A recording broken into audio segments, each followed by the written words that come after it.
भारत छोड़ो न्याय यात्रा में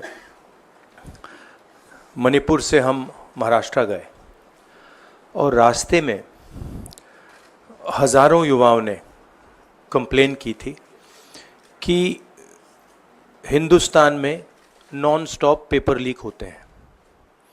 और आज आप सबको मालूम है कि NEET paper and UGC NET के जो पेपर्स हैं वो लीक हुए हैं और एक कैंसिल भी हुआ है। कहा जा रहा था कि नरेंद्र मोदी जी ने यूक्रेन की लड़ाई रोक दी थी। मतलब एक ऑर्डर देके जो रूस और यूक्रेन के बीच में लड़ाई चल रही थी उसको रोक दिया था, ब्रेक लगा दी थी। इजराइल और गाजा के बीच में जो लड़ाई चल रही थी उसको भी नरेंद्र मोदी जी ने रोक दिया था। मगर किसी ना किसी कारण जो हिंदुस्तान में पेपर लीक हो रहे हैं उसको नरेंद्र मोदी रोक नहीं पा रहे हैं या रोकना नहीं चाहते हैं। नुकसान स्टूडेंट्स का होता है। जो हिंदुस्तान के स्टूडेंट्स हैं, मैं जानता हूं कि आप इन एग्जाम्स के लिए महीनों सालों काम करते हो। ये आपका फ्यूचर है और आपके फ्यूचर से खिलवाड़ किया जा रहा है। मध्य प्रदेश में व्यापम हुआ और अब उस व्यापम को नरेंद्र मोदी जी और उनकी सरकार पूरे देश में फैलाने का काम कर रही है। मैं इंस्टीट्यूशनल कैप्चर की बात करता हूं, मीडिया की बात करी, अलग अलग हिंदुस्तान के जो संस्थाएं हैं उनकी बात की। यही एजुकेशन इंस्टीट्यूशंस में हो रहा है। पेपर लीक का कारण है कि सारे के सारे वाइस चांसलर्स, एजुकेशन सिस्टम को बीजेपी के लोगों ने, उनके पेरेंट ऑर्गेनाइजेशन ने कैप्चर कर रखा है। जब तक ये कैप्चर रिवर्स नहीं किया जाएगा तब तक पेपर लीक चलता जाएगा। इस कैप्चर को फैसिलिटेट नरेंद्र मोदी जी ने किया है और ये एक एंटी नेशनल एक्टिविटी है क्योंकि ये देश का भविष्य है और इससे हिंदुस्तान के युवाओं को, स्टूडेंट्स को जबरदस्त चोट पड़ती है। इंक्वायरी चल रही है, एक को आपने कैंसिल कर दिया है, अब पता नहीं दूसरे को कैंसिल किया जाएगा या नहीं किया जाएगा, बट कोई ना कोई तो इसके लिए जिम्मेदार है और उनको एकदम पकड़ा जाना चाहिए और उन पे एक्शन लिया जाना चाहिए। आपके कोई सवाल हो? साथियों, मैं गुजारिश करूंगा सवाल आपके इसी विषय पर। हाँ प्लीज। हाँ, sorry. So, when I went on my Bharat Jodo Yatra, the second one, throughout the route, students were telling me that paper leaks are endemic in India. They study, they work hard, honest students suffer, and students who want to cheat benefit. And this was repeated again and again and again and again. Now we are seeing an expansion of the idea of Vyapam across the country. BJP states have had to deal with this. Uttar Pradesh has had to deal with this. Madhya Pradesh has been a center of this. Gujarat has been a center of this. And now they have expanded this idea to the rest of the country. This is extremely damaging to students, and it's happening because all our institutions have been captured. Our vice chancellors are placed not based on merit, but because they belong to a particular organization. And this organization and the BJP have penetrated our education system and destroyed it. What was done by Mr. Narendra Modi to the economy with demonetization has now been done to the education system. Youngsters, I want you to know that the reason this is happening and the reason you're suffering is because an independent, objective education system has been demolished and it has been replaced by an education system that is captured by the BJP, captured by their parent organization. And until this capture is released, you are going to suffer. You're going to see cancellations of your exams. You're going to see paper leaks again and again and again. One paper has been cancelled. We don't know what is going to happen to NEET. But whatever happens, it should not be done in a arbitrary fashion. The rules that apply to one paper should apply to another paper. And it is very important that the people who are guilty here are brought to book and they are punished. Thank you.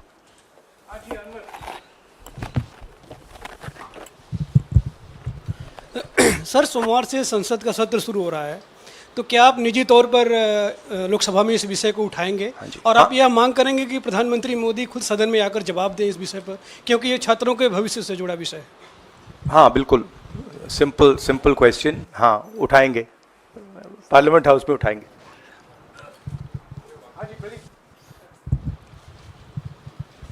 Thank you sir. Rahul ji मैं इधर हूँ. सवाल ये है कि जो education system इस वक्त है और जिस तरीके से जो पेपर लीक हुए, जिसका आरोप भी आपने लगाया और जो सामने भी आया है, रद्द भी हुआ है कल परीक्षा, लेकिन सबसे बड़ा सवाल ये है कि बदलाव क्या होने चाहिए, वो बदलाव जो इससे परीक्षा लीक रुके, वो क्या आपके पास फार्मूला? हमारे मैनिफेस्टो में हमने लिखा था, देखिए 2-3 चीज़ें हैं. सबसे पहले जो शिक्षा का सिस्टम है उसको एक संगठन ने कैप्चर कर रखा है. अपने लोगों को हर पोस्ट पे यही डालते हैं. वाइस चांसलर्स की लिस्ट निकाल लीजिए, पता लग जाएगा. तो इसको रिवर्स करना होगा. दूसरी बात, मैनिफेस्टो में हमने साफ कहा कि पेपर लीक होने के बाद कार्रवाई करना एक बात है, बहुत जरूरी है और स्ट्रिक्ट से स्ट्रिक्ट कार्रवाई होनी चाहिए. मगर हमने ये भी कहा था कि पेपर लीक होने से पहले जो सिस्टम्स हैं, जो यूनिवर्सिटी के एग्जाम्स के रूल्स हैं, सिस्टम्स हैं, इनको फिर से असेस करना पड़ेगा, इनको स्टडी कर रीडिजाइन करना पड़ेगा. ये दोनों काम हमने अपने मैनिफेस्टो में साफ लिखे हैं और विपक्ष दबाव डालकर ये 2 काम सरकार से करवाने की कोशिश करेगा.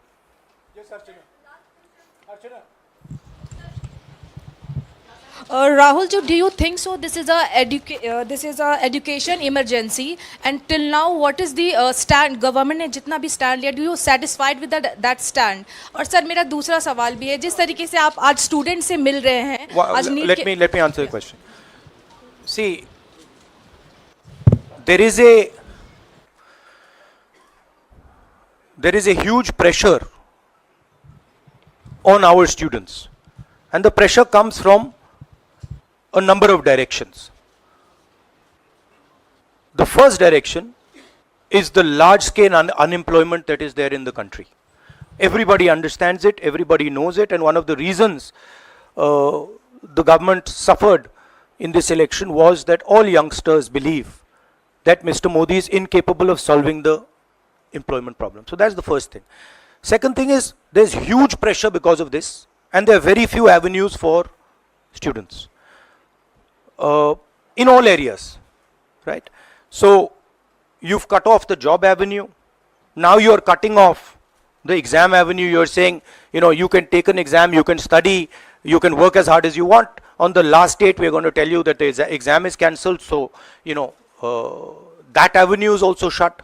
You've shut avenues like Agniveer. You've shut avenues like the public sector. So the youth of India have nowhere to go. It doesn't matter whether you're an IIT graduate, IIT student, or you're trying to join the army. The youngsters in India simply have no way through. And it's not just a educational crisis. It's a crisis in pretty much every sphere that we are facing. Now, before the elections, it was very clear that there was massive control of the media, massive control of the other institutions, so people were quiet. Now people are very clear that we are sitting on a disaster and we've got a government that is crippled, cannot do the job. It's literally walking around on one leg, right? So, yes, it's a crisis. It's a profound national crisis. It's an economic crisis. It's an educational crisis. It's an institutional crisis. So, but I don't see any response. I don't even see the capability of a response. Right? So. हाँ नहीं 1 second. Bihar का भैया हमने कहा है कि inquiry होनी चाहिए और जो भी जिन्होंने भी पेपर लीक कराया है उनके खिलाफ कार्रवाई होनी चाहिए. राहुल जी, चूंकि ये मामला नेशनल लेवल पे भी एग्जाम्स में हो रहा है, स्टेट लेवल्स में भी एग्जाम्स में कई जगह इस तरह के पेपर लीक की घटनाएं होती है और करोड़ों छात्रों का जीवन अधर में लटक जाता है. आपको लगता है कि एक सख्त कानून बनाने की जरूरत है संसद में कि इससे निपटने के लिए? कैसे होगा, क्योंकि छात्रों का जीवन नहीं, बर्बाद सख्त कानून आफ्टर द फैक्ट है, वो होना चाहिए. मगर अगर आप मेरिट के बेसिस पर लोगों को नहीं जॉब देंगे, अगर आप आइडियोलॉजिकल लोगों को वाइस चांसलर बनाएंगे, इनकेपेबल लोगों को वाइस चांसलर बनाएंगे, एग्जाम्स के जो स्ट्रक्चर्स हैं, एग्जाम लेने के स्ट्रक्चर्स हैं, उनमें आप आइडियोलॉजिकल लोगों को डालेंगे तो ये काम होगा. ये इसका सबसे बड़ा कारण BJP and its parent organisation ने जो कैप्चर किया है ये है. और अगर आप कल्प्रिट ढूंढना चाहते हैं तो मैं आपको बताता हूं जिन लोगों ने हिंदुस्तान के इंस्टीट्यूशंस को डिस्ट्रॉय किया है, जो पहले ऑब्जेक्टिव हुआ करते थे, इम्पार्शल हुआ करते थे, वो आज इम्पार्शल नहीं है, ऑब्जेक्टिव नहीं है, आइडियोलॉजिकल बना दिए गए हैं और मीडियोकर लोगों को इन इंस्टीट्यूशंस में बैठा दिया गया है. इसका मेन कारण यह है. और इसका आप एपिसेंटर देखिए, पूरा देश जानता है, युवाओं आप सब जानते हो कि इसका पहले एपिसेंटर मध्य प्रदेश हुआ करता था. वहां पे 40-50 लोगों की हत्या हुई थी. ये तब शुरू हुआ था. आप जानते हो कि गुजरात में, उत्तर प्रदेश में और मध्य प्रदेश में इन चीजों का एपिसेंटर है. और आप ये भी जानते हो कि बीजेपी के लोग कहते हैं कि हमारी लेबोरेटरी मध्य प्रदेश और गुजरात है. तो लेबोरेटरी से यह काम शुरू हुआ है और अब यह काम देश में फैल रहा है और आपका इससे नुकसान हो रहा है. जब तक यह रिवर्स नहीं किया जाएगा, जब तक हिंदुस्तान के इंस्टीट्यूशंस इनके हाथों से नहीं छीने जाएंगे और इफेक्टिव, ऑनेस्ट, इम्पार्शल लोगों के हाथ में नहीं जाएंगे, तब तक यह होता रहेगा. और मैं आपको बता रहा हूं, जब तक बीजेपी रहेगी यह बढ़ता जाएगा.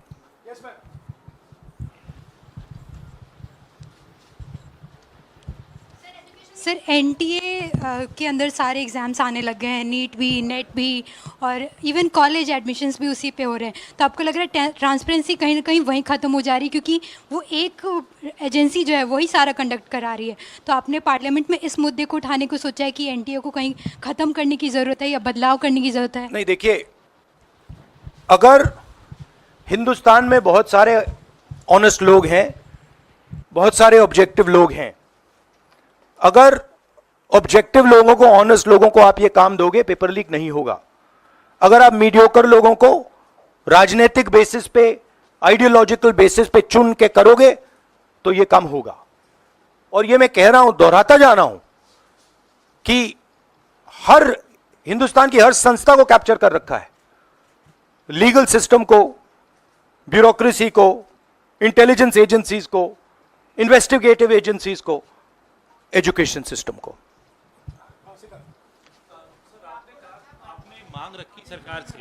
आपने अपनी मांगे रखी हैं सरकार से, लेकिन सरकार के पक्ष पहले ही सामने आ गया. एनटीए को जो एनटीए है एजेंसी, उसको क्लीन चिट एक तरीके से एचआरडी मिनिस्टर ने पहले ही दे दी है. तो सरकार का तो कहीं ना कहीं पक्ष साफ दिखाई देता है. आगे आप लोग कैसे जाएंगे इसको? उनकी क्रेडिबिलिटी इन बातों में है ही नहीं. वो क्लीन चिट दें उसका कोई मतलब ही नहीं है. उनकी जीरो क्रेडिबिलिटी है. सब लोग जानते हैं कि एपिसेंटर मध्य प्रदेश, गुजरात एंड उत्तर प्रदेश. सबसे ज्यादा मेरी यात्राओं में सबसे ज्यादा पेपर लीक की बात यहीं आई थी. उत्तर प्रदेश में आई थी, मध्य प्रदेश में आई थी.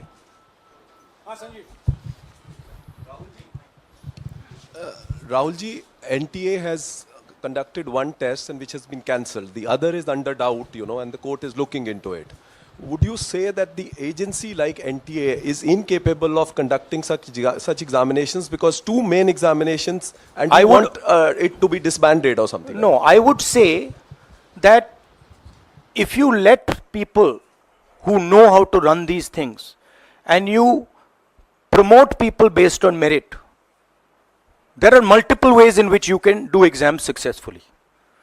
If on the other hand, you are constantly posting people who are mediocre, who do not have the skills to do these jobs, and you're posting them simply because they come from your same ideology, no system is going to work.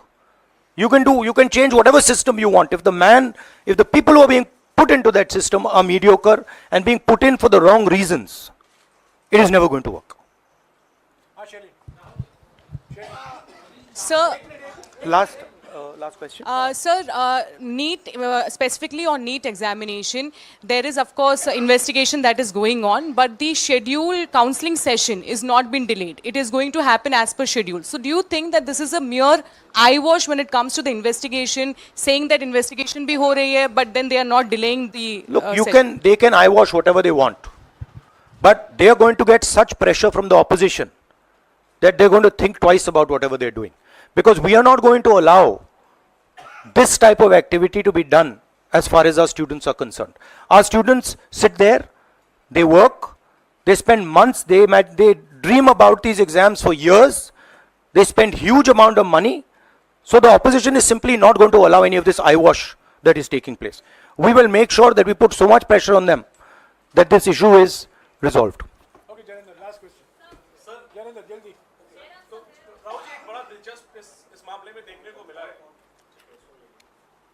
तो इसी विषय पर इस मामले में एक अजीब स्थिति है कि जो आरोपी हैं पटना में वो स्वीकार कर रहे हैं कि उनको पेपर पहले मिल गया था, यानी सीधे सीधे पेपर लीक का केस है और सरकार की तरफ से पहले तो क्लीन चिट दे दी गई, पेपर लीक से इनकार कर दिया गया और अब बिल्कुल रेडियो साइलेंस है। नेट कैंसिल हो गया, नीट पर अभी भी स्थिति साफ नहीं है। तो ये जो स्थिति है, आरोपी कह रहे हैं पेपर लीक हुआ, मंत्री कह रहे हैं नहीं हुआ, इस पर आप क्या सोचते हैं? और नो कॉन्फिडेंस मोशन पार्लियामेंट में आप लोग लाने की कोशिश करेंगे?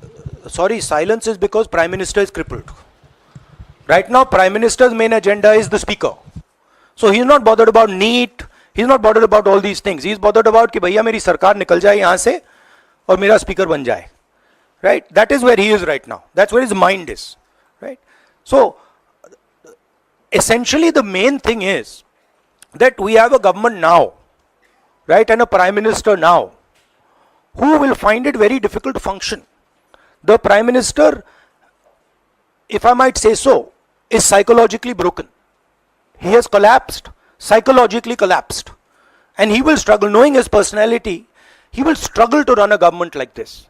Because his entire sense of running a government, the idea of running a government, Mr. Modi's idea is to generate fear in people, to frighten people, to make people not speak.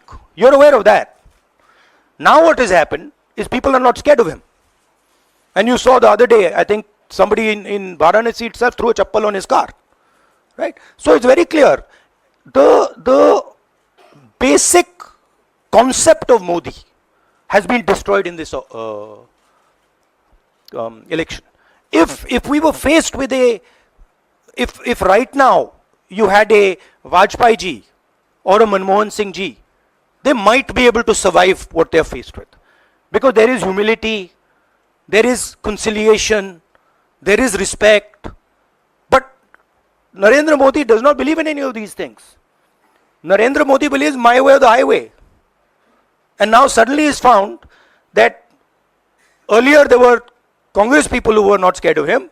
Now nobody in the country is scared of him. Right? So psychologically it's almost a fatal blow for the Prime Minister, and he's going to really struggle. And of course now we have a stronger opposition. So it's going to be interesting and quite a lot of fun. Thank you. देखिए क्या हुआ, आपने जो नरेंद्र मोदी जी का जो concept था और वो गुजरात में शुरू हुआ था, गुजरात से वो गुजरात मॉडल फिर वो नेशनल लेवल पे लाए। कॉन्सेप्ट क्या था? कॉन्सेप्ट था मार्केटिंग, हजारों करोड़ रुपए की मार्केटिंग और डर,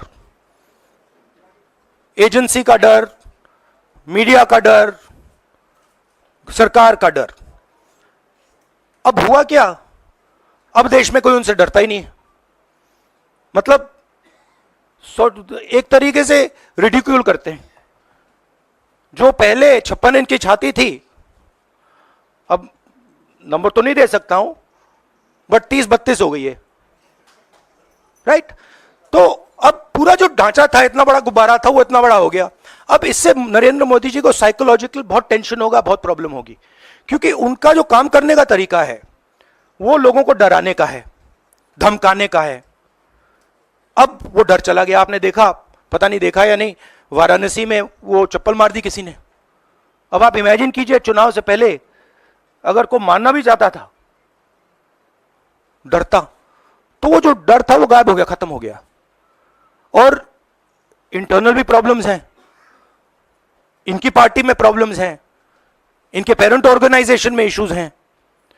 तो मेरा कहना है कि जो नरेंद्र मोदी का जो कॉन्सेप्ट था उसको ऑपोजिशन ने डिमोलिश कर दिया, खत्म कर दिया है। उसको आप 56 इंच की छाती कहें, उसको आप डर कहें, उसको आप मतलब जो बिग नरेंद्र मोदी जी की जो इमेज थी उसको फाड़ दिया हमने। अब अगर वाजपेयी जैसे लीडर होते जो जिनमें ह्यूमिलिटी थी, मनमोहन सिंह जी जैसे जिनमें ह्यूमिलिटी थी, लोगों की रिस्पेक्ट करते थे, बात सुनते थे, ऐसी सिचुएशन वो काम निकाल सकते थे। मगर ये नरेंद्र मोदी जी की स्टाइल ही नहीं है। नरेंद्र मोदी जी मतलब किसी की सुन नहीं सकते, बिना फोर्स काम नहीं कर सकते। तो ये अब मामला है। और दूसरी बात, बहुत मजबूत ऑपोजिशन है, तो काफी मतलब इंटरेस्टिंग समय है। Thank you.